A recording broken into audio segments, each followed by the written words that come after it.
नमस्कार, मैं हूं अंजलि और आप देख रहे हैं भदोही वाला का समाचार बुलेटिन। अगर आपने अभी तक हमारे चैनल को सब्सक्राइब नहीं किया है तो कर लीजिए। आप अब अपनी स्थानीय खबरें और समस्याएं हमें सीधे भेज सकते हैं। व्हाट्सएप नंबर स्क्रीन पर दिया गया है। जिले में आवारा कुत्ते अब पूरी तरह खूंखार मोड़ में आ चुके हैं। दोपहर बाद और रात का समय जैसे ही होता है, हमलों की बाढ़ आ जाती है। हालात ये हैं कि जिले के 26 अस्पतालों में हर दिन 150 से 175 मरीज कुत्तों के हमले के बाद एंटी रेबीज इंजेक्शन लगवाने पहुंच रहे हैं। इनमें लगभग 15 से 20% पुराने केस, बाकी तात्कालिक हमलों के शिकार होते हैं। पशु चिकित्सकों की माने तो आने वाले दिनों में यह खतरा और बढ़ेगा, क्योंकि नवंबर कुत्तों के प्रजनन का मौसम है। इसी अवधि में कुत्तों में आक्रामकता और असुरक्षा चरम पर होती है। अक्टूबर की तुलना में नवंबर में कुत्तों के काटने के मामलों में करीब 1 से 20% की बढ़ोतरी दर्ज की जा चुकी है। ग्रामीण इलाकों से लेकर शहर की गलियों तक लोग रात में बाइक या साइकिल पर निकलने से डरने लगे हैं। आवारा कुत्ते झुंड बनाकर पीछा करते हैं और कई बार हमला भी कर देते हैं। कुत्तों की रोकथाम या संरक्षण के ठोस इंतजाम न होने से भारी संख्या में कुत्ते रोड पर घूम रहे हैं। खाना न मिलने पर वे और भी आक्रामक हो जाते हैं। महाराजा चेत सिंह जिला चिकित्सालय में हर दिन 60 से 65 और महाराजा बलवंत सिंह अस्पताल में 35 लोगों को एंटी रेबीज का इंजेक्शन लगवाया जा रहा है। इसी तरह जिले की 6 सीएचसी गोपीगंज, औराई, डीग और भदोही पर रोजाना करीब 45 लोग एंटी रेबीज लगवाने पहुंच रहे हैं। आंकड़ों पर गौर करें तो अक्टूबर के मुकाबले नवंबर में कुत्ते काटने के मामलों में 20% से अधिक की बढ़ोतरी हुई है। सितंबर-अक्टूबर में औसतन 110 मामले रोजाना आते थे, लेकिन इन दिनों यह संख्या बढ़कर 150 के आसपास पहुंच गई है। ज्ञानपुर सदर पशु अस्पताल के चिकित्सक डॉक्टर विनोद यादव ने बताया कि कुत्ते कई कारणों से खूंखार हो सकते हैं। इनमें भोजन की कमी, चोट, डर और अपने क्षेत्र की रक्षा शामिल है। मनुष्यों के दुर्व्यवहार और तनाव भी कुत्तों को आक्रामक बना सकते हैं। नवंबर का महीना आमतौर पर कुत्तों के प्रजनन का समय होता है। बच्चों की सुरक्षा के लिए भी कुत्ते आक्रामक हो जाते हैं। और आई पुलिस और पीआरवी 6744 के कर्मियों ने अद्भुत तत्परता दिखाते हुए 2 नाबालिग लड़कियों की जान बचा ली।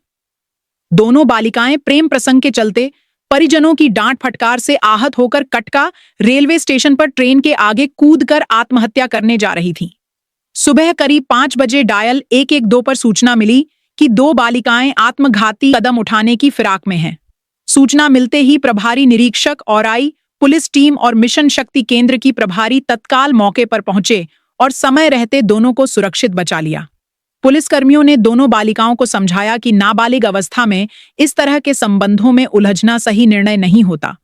उन्हें प्रोत्साहित किया गया कि वे अपनी पढ़ाई, करियर और भविष्य पर ध्यान केंद्रित करें और महत्वपूर्ण निर्णय सही उम्र और समझदारी के साथ लें। बचाव के बाद मिशन शक्ति 5.0 के तहत महिला पुलिसकर्मियों ने लड़कियों की काउंसलिंग की, उनकी समस्याएं सुनी और उन्हें मानसिक रूप से संभाला। इसके बाद दोनों को सकुशल परिजनों को सौंप दिया गया। पुलिस अधीक्षक भदोही श्री अभिमन्यु मांगलिक के जीवन रक्षक प्रयास अभियान के अंतर्गत पुलिस टीम की इस तत्परता की परिजनों द्वारा जमकर सराहना की गई। उनके अनुसार पुलिसकर्मियों ने साहस और मानवीय संवेदना की मिसाल पेश करते हुए 2 मासूम जिंदगियों को समय रहते बचाकर अमूल्य योगदान दिया है।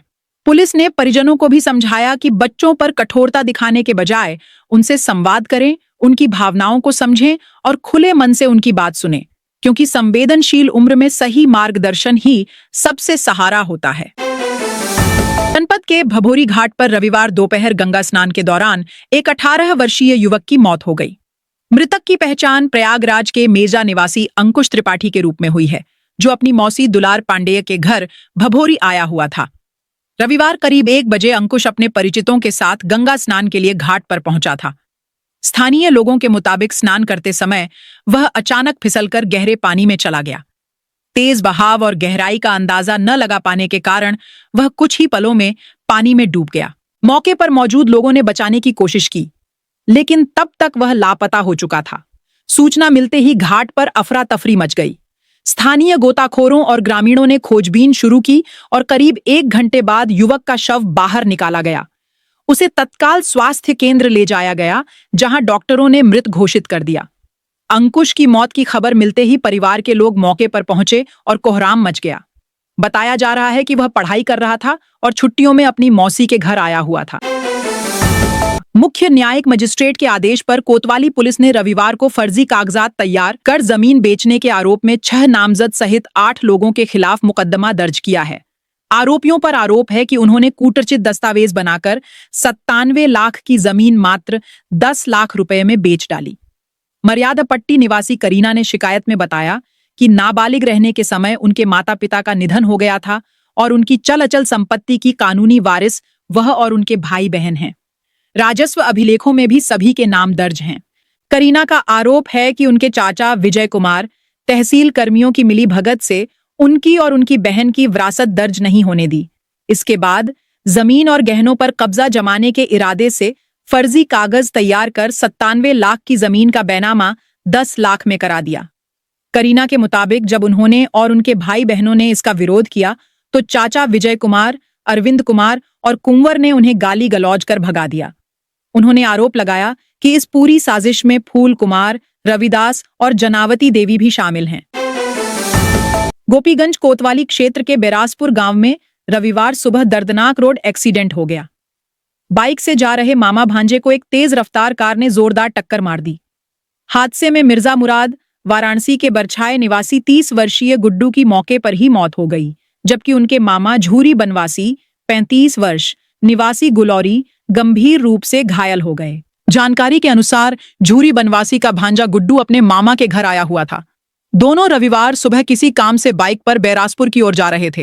तभी गांव के पास एक तेज रफ्तार 4 पहिया वाहन ने उनकी बाइक को जोरदार टक्कर मार दी। टक्कर इतनी भीषण थी कि दोनों रोड पर गिरकर गंभीर रूप से घायल हो गए। स्थानीय लोगों की मदद से दोनों को गोपीगंज सीएचसी पहुंचाया गया, जहां डॉक्टरों ने गुड्डू को मृत घोषित कर दिया, जबकि झूरी का उपचार जारी है। सूचना मिलते ही पुलिस मौके पर पहुंची और घटनास्थल का निरीक्षण किया। पुलिस ने शव को पोस्टमार्टम के लिए भेजते हुए वाहन और चालक की तलाश शुरू कर दी है। प्रभारी निरीक्षक शैलेश राय ने बताया कि वाहन की पहचान कर कार्रवाई की जाएगी। गोपीगंज उद्योग व्यापार प्रतिनिधि मंडल के जिलाध्यक्ष डॉक्टर घनश्याम दास गुप्ता के नेतृत्व में व्यापारियों के प्रतिनिधि मंडल ने रविवार को ज्ञानपुर विधायक विपुल दुबे से मुलाकात की। व्यापारियों ने ज्ञानपुर रोड रेलवे स्टेशन पर वंदे भारत के ठहराव और लखनऊ के लिए ट्रेन चलाने का मांग पत्र विधायक को सौंपा। कहा कि कालीन नगरी के रूप में विख्यात भदोही जिला दुनिया में जाना जाता है। यहाँ वंदे भारत का ठहराव न होना चिंता की बात है। वंदे भारत का ठहराव हो जाने पर जिले वासियों के साथ आसपास के जिलों को भी इसका लाभ मिलेगा। इससे भारतीय रेल को यहाँ से राजस्व का भी फायदा होगा। इसके साथ एक्सपोर्टरों और व्यापारियों को काफी सहूलियत मिलेगी। लखनऊ के लिए एक भी train Gyanpur road railway station होकर से नहीं चलाई जाती। इससे लोगों को दूसरी जगह जाकर लखनऊ के लिए ट्रेन लेना होता है। रबी सीजन की मुख्य फसल गेहूं समेत अन्य फसलों की बुवाई शुरू हो गई है।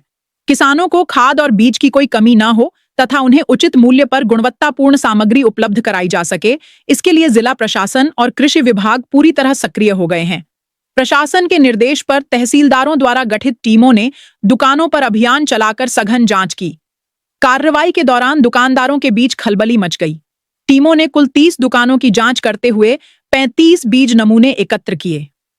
विभिन्न अनियमितताएं मिलने पर 6 दुकानदारों को कारण बताओ नोटिस जारी किए गए। गयानपुर तहसील में अपर जिला कृषि अधिकारी अजीत कुमार, जिला कृषि अधिकारी ईरम मिर्जा और उनकी टीम ने औराई क्षेत्र में कई दुकानों का निरीक्षण किया। दुकानदारों को ओवर रेटिंग या किसी भी प्रकार की अनियमितता न करने की सख्त हिदायत दी गई। साथ ही स्पष्ट चेतावनी दी गई कि शिकायत मिलने पर कार्रवाई की जाएगी। कृषि विभाग का कहना है कि किसानों को खाद बीज की कोई दिक्कत न हो, इसके लिए पर्याप्त स्टॉक की व्यवस्था सुनिश्चित की जा रही है। चौरी थाना क्षेत्र में शनिवार रात करीब 8:30 पर भीषण रोड हादसा हो गया। चौरी बाजार से कदिया फाटक जाने वाले मार्ग पर बरम बाबा मंदिर के पास ऑल्टो कार और बाइक की आमने सामने टक्कर में 3 लोग गंभीर रूप से घायल हो गए। घायल बाइक सवारों की पहचान रामेश्वर यादव निवासी अनेकपुर, धर्मेंद्र प्रजापति निवासी वेदमानपुर और राहुल निवासी जमुआ के रूप में हुई है। ये तीनों कंधिया की ओर जा रहे थे। इसी दौरान वाराणसी के पांडेयपुर से बारात से लौट रहा एक ऑटो भी उसी रास्ते से गुजर रहा था, जिसे देवकुमार चला रहा था। प्रत्यक्षदर्शियों के अनुसार सामने से तेज रफ्तार में आ रही ऑल्टो कार के कारण रोड संकरी है, जिससे कार बाइक की जोरदार टक्कर हो गई। टक्कर इतनी भीषण थी कि हीरो स्प्लेंडर बाइक चकनाचूर हो गई, जबकि ऑल्टो कार का अगला हिस्सा बुरी तरह क्षतिग्रस्त हुआ। हादसे में ऑटो भी क्षतिग्रस्त हो गया। घटना के बाद मौके पर अफरा तफरी मच गई और स्थानीय लोगों ने घायलों को इलाज के लिए अस्पताल भेजा।